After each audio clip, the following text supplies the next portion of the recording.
I should preface by saying this video will contain spoilers, and if any of you haven't seen There Will Be Blood, you are advised to watch that movie, then come back to this video.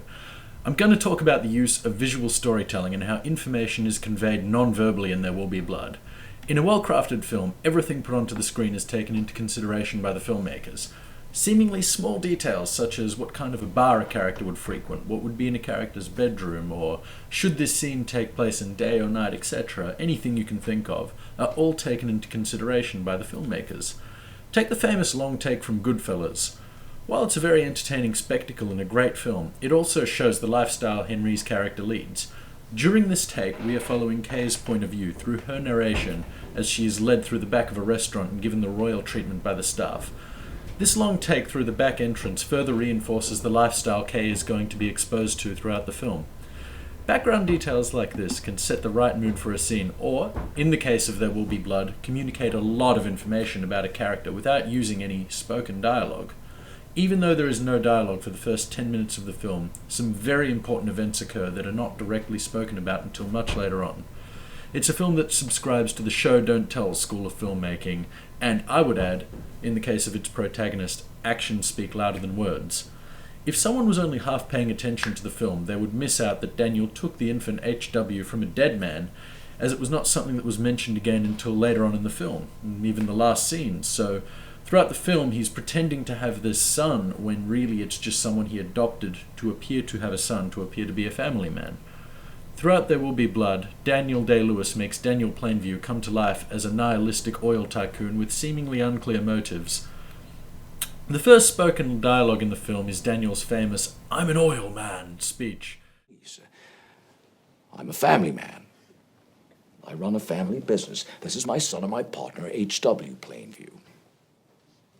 We offer you the bond of family that very few oil men can understand.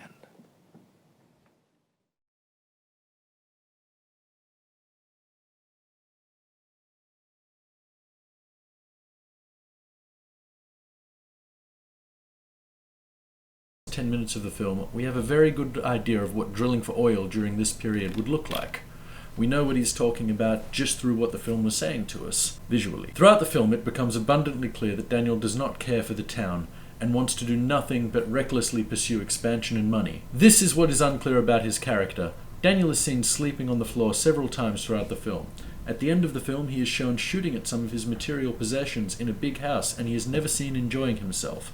Daniel does not seek wealth for the sake of having nice things. He is never seen with a woman, he is never seen drinking, he is never even seen so much as smiling. So what do the visual cues tell us about Daniel as a character?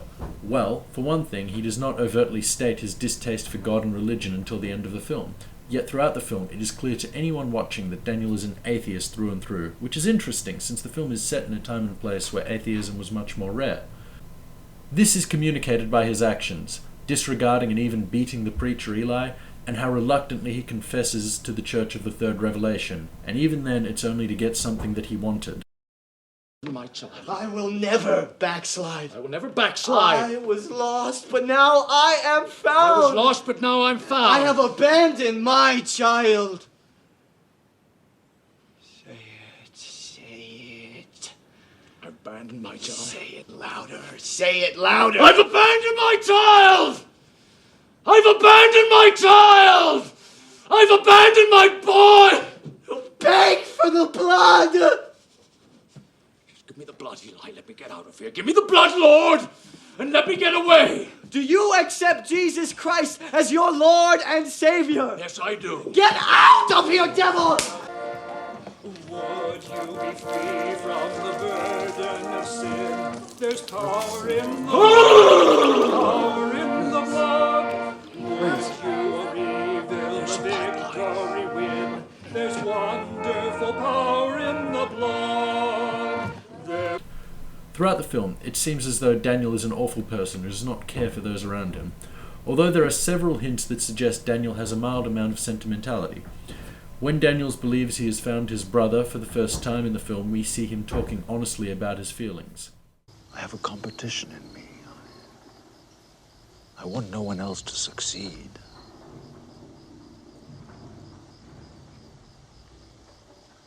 I hate most people. That part of me is gone. Working and not succeeding. All my failures has left me. I just don't care. Well, if it's in me, it's in you. There are times when I look at people and I see nothing worth liking. He even attempts to enjoy himself with his brother in the scenes when they are at the beach. When Daniel leaves HW on the train, as he walks away, he is clearly saddened by what he has done. Furthermore, after Daniel cuts off HW, the film cuts to Daniel and HW from years earlier, seemingly enjoying each other's company.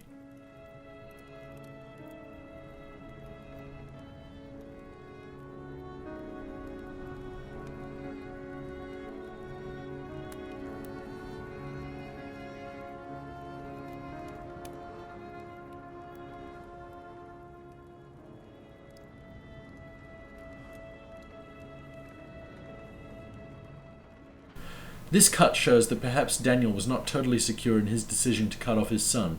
This ambiguity towards the character adds a layer of complexity to the film.